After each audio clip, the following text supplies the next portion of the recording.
चांदू जी, आपने देखा किस तरह से आपका बेटा चीकू जुबान लड़ाकर बातें कर रहा था। मैं तो कहती थी आपको कि उस कब्बू कबे के बेटे के साथ जो ये आवारों की तरह फिर रहा है, इसकी हरकतों पर लगाम रखो, नहीं तो वो दिन दूर नहीं जब उसके बेटे की तरह ही अपने माँ और पिताजी से जुबान लड़ाकर बातें करना ये सीखना गया। आज जिस तरीके से उसने बात किया, मुझे तो लग ही नहीं रहा था कि वो मेरा बेटा चीकू है। चांदनी, घर पर तो तुम रहती हो, तुम्हारी जिम्मेदारी है इन सब चीजों को समझना, देखना करना, पर तुमने तो उसे अफवारों की तरह ही फिरने के लिए छोड़ रखा है। आज के बाद अगर वो गब्बू और किन्नी के घर पर गया तो उसकी खैर नहीं।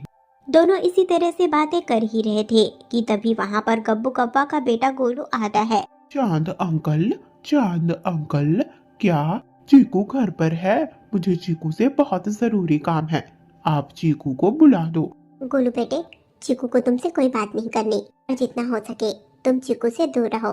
तुम्हारी वजह से, सिर्फ तुम्हारी वजह से मेरा बेटा बहुत बदतमीज होता जा रहा है। हर रोज अब मुझे चांद जी की 4 बातें सुननी पड़ती हैं, सिर्फ तुम्हारी वजह से। जितना हो सके तुम चीकू से दूर रहो। चीकू को तुमसे कोई दोस्ती नहीं रखनी।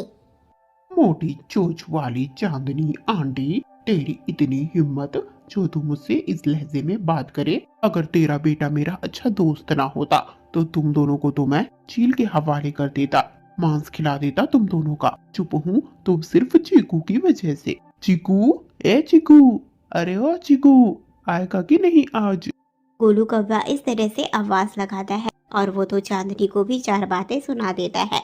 चीकू तोता जो कमरे में बैठा हुआ था, जैसे ही गोलू कौवे की आवाज सुनता है, फटाक से अपने कमरे से बाहर आता है और गोलू कौवे के साथ चला जाता है। चांद और चांदनी दोनों तो एक दूसरे को ही देखते रह जाते हैं। कोई ना गोलू को कुछ कह पाता है, ना ही वो अपने बेटे चीकू को कुछ कह पाते हैं। चीकू तो हमारे पंखों से निकलता जा रहा है, इसका आज कुछ ना कुछ तो करना ही पड़ेगा। आज हमारे इतने समझाने के बावजूद हमसे उल्टे लहजे में बात की और अब गोलू के एक बार फट से कहने पर ही चला गया। हमारी बातों का भी मान नहीं रखा। हमारा बेटा चीकू ही सबसे ज्यादा बदतमीज होता जा रहा है। आज प्यारी चिड़िया ने अपने बेटे के जन्म पर हमें अपने घर पर बुलाया था दावत के लिए, हम तीनों को, पर ये चीकू तो अब जाने से रहा। तुम जाओ, जल्दी से तैयार होकर आओ, हम चलेंगे दावत के लिए। इस तरह से चांद के कहने पर चांदनी तैयार हो जाती है और दोनों ही रात के वक्त प्यारी चिड़िया के घर पर पहुंच जाते हैं, जहां पर प्यारी चिड़िया ने मजेदार की खिचड़ी बनाई हुई थी। प्यारी चिड़िया और दोनों तोते खिचड़ी खा रहे थे और खुश हो रहे थे। कुछ समय बाद, चांद भाई, क्या बात है? आप तो मेरे भाई जैसे हो। मैं कब से देख रही हूँ आप दोनों किसी बात को लेकर परेशान हो। क्या जो मैंने खिचड़ी बनाई थी वो अच्छी नहीं थी? क्या आप दोनों को स्वाद नहीं आया? अरे नहीं नहीं प्यारी, ऐसी कोई बात नहीं है। हम दोनों तो किसी और ही बात को लेकर परेशान हैं। मैं तो अपने बेटे चिकू की वजह से बहुत परेशान हूँ। गप्पू कफे के बेटे गोलू के साथ अवारों की तरह फिरता है। कभी कभी तो रात को भी घर नहीं आता, रात भर कहीं पीकर पड़ा होता है। आज भी वो कहीं न कहीं पीकर ही पड़ा होगा, उसकी बहुत चिंता होती है। अच्छा, तो ऐसी बात है तो आप दोनों अपने बेटे चीकू को समझाते क्यों नहीं? गब्बू काका का बेटा तो आवारा है ही, इसीलिए तो जंगल का कोई भी पक्षी उसके साथ कोई दोस्ती नहीं रखते। उनके माँ और पापा को भी समझाने का कोई मतलब नहीं, क्योंकि गब्बू और गिन्नी को भी कोई फर्क नहीं पड़ता। वो तो अपने बेटे इकलौते होने की वजह से गोलू को सर पर चढ़ा रखे हैं। वो जो भी करता है गब्बू और गिन्नी को सही लगता है। हाँ बताओ प्यारी, हमने तो अपने बेटे को समझाने की बहुत कोशिश की, पर उसके बावजूद भी हमारा बेटा तो हमारी बात सुनता ही नहीं। आज हमने अपने बेटे चीकू को बहुत समझाया और गब्बू कौवे से बेटे से दूर रहने को कहा, पर वो गोलू जैसे ही घर पर आया हमसे भी बदतमीजी से बात की और चीकू को भी अपने संग ले गया। नहीं तो आज तो हम दोनों ने सोच रखा था कि चाहे कुछ भी हो जाए, चिक्कू को रात को बाहर नहीं जाने देंगे। मैं एक माँ हूँ, मुझे रात भर कितनी फिक्र होती है, इस बात को तो चिक्कू समझता ही नहीं। रात भर उसका इंतजार करती रह जाती हूँ और वो है कि सुबह के वक्त आता है और खाना खाकर सो जाता है, शाम होते ही दोबारा से चला जाता है। चांद भाई, चांदनी बहन, ये बात तो बहुत ज्यादा बढ़ गई है। आप दोनों को अपने बेटे को कुछ भी करके समझाना होगा, नहीं तो आपका बेटा चिक्कू तो सुधर ही नहीं पाएगा। अब करे तो करे क्या, कुछ भी समझ नहीं आ रहा।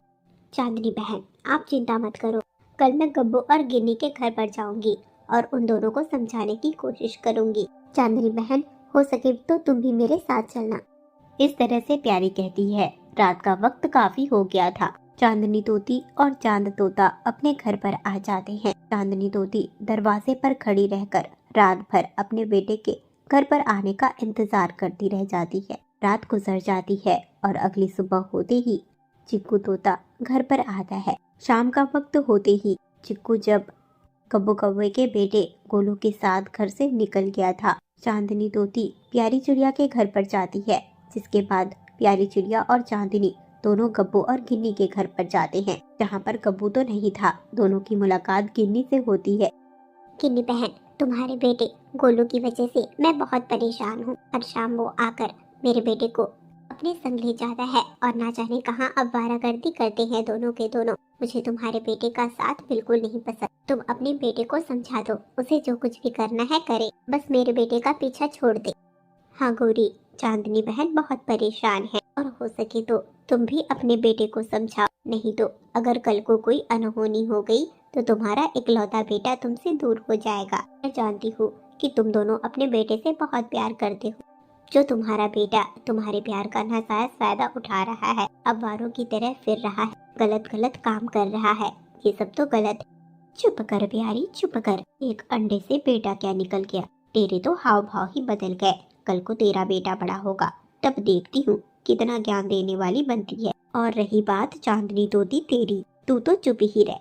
तू अपने बेटे चीकू को समझा। मेरा बेटा जो कर रहा है वो अपने मन का कर रहा है। मुझे अपने बेटे से कोई परेशानी नहीं। अगर तेरे को तेरे बेटे से परेशानी है तो तू उसे समझा, मुझे नहीं। अब दोनों के दोनों चले जाओ यहाँ से। इस तरह से गिन्नी कव्वी कहती है। प्यारी चिड़िया और चांदनी तोती दोनों ही गिन्नी कव्वी को समझाने की बहुत कोशिश कर रहे थे, पर उसके बावजूद भी गिन्नी कव्वी तो पलटकर उल्टे ही जवाब दे रही थी, जिसकी वजह से बातों से थक हार कर प्यारी चिड़िया और चांदनी तोती घर लौट आते हैं। प्यारी बहन, ये गिन्नी कव्वी तो मानने से रही, पर ना जाने अब मेरे बेटे चिक्कू का क्या होगा। मुझे उसकी बहुत फिक्र होती है। चांदनी बहन, आप चिंता मत करो, कल मैं आपके बेटे से बात करने की कोशिश करूंगी। कल मैं सुबह सुबह ही आपके घर आऊंगी। जैसे इतने दिन गुजरे वैसे आज का दिन और गुजार लो। ठीक है प्यारी, अब तू ही मेरी सहारा है। तेरे अलावा तो मुझे किसी पर भी कोई भरोसा नहीं। कल प्लीज आकर मेरे बेटे को समझा जाना। इस तरह से चांदनी तोती कहती है और दोनों के दोनों अपने घर की ओर चले जाते हैं। रात का वक्त हो चुका था। रात के वक्त गब्बू कव्वा और चिक्कू दोनों के दोनों शराब पी रहे थे और चिकन खा रहे थे। दोनों अपने धुन में मस्त थे। दोनों ने इतनी पी ली थी कि उन्हें कोई होश नहीं था। जिस जगह पर उनकी पार्टी चल रही थी दोनों वहीं पर बेहोश हो गए। कुछ समय गुजर जाने के बाद वहाँ पर एक चील आया, जिसकी नजर गोलू कव्वे और चिक्कू दोनों पर पड़ी। चील बहुत खुश हुआ। अरे वाह वाह वाह, आज बहुत दिनों बाद इतने ताजे ताजे मांस खाने को मिलेंगे। कौवे के बच्चे की और तोते के बच्चे की, ये दोनों तो बहुत ही स्वादिष्ट होंगे। मुझे इस मौके को गंवाना नहीं चाहिए। दोनों होश में आए उसके पहले ही दोनों को अपने चंगुल में फंसा लेता। इस तरह से कहने के बाद चील गब्बू कव्वे के बेटे गोलू के पास जा रहा था। चिक्कू, मिठू और गोलू दोनों ही उठ खड़े हुए। दोनों अपने सामने चील को देखकर बहुत ज्यादा डर गए थे। चील की पहली नजर कव्वे के बच्चे पर पड़ी। चील ने सबसे पहले गोलू कव्वे को अपने पंजों में दबा लिया। ये सब देख चिक्कू मिट्ठू बहुत ज्यादा डर गया। चिक्कू मिट्ठू गोलू कव्वे को बचाना तो चाहता था, पर वो बचा नहीं पाया। चिक्कू मिट्ठू उड़ान लगाता हुआ घर की ओर भाग गया। वहीं दूसरी तरफ चील ने कव्वे के बेटे पर हमला किया और उसे अधमरा कर छोड़ दिया। गोलू कव्वे की मौत हो चुकी थी। अगली सुबह होते ही चिक्कू मिट्ठू उसी जगह पर आया जहाँ पर उसने गोलू कव्वे को मरा हुआ पाया।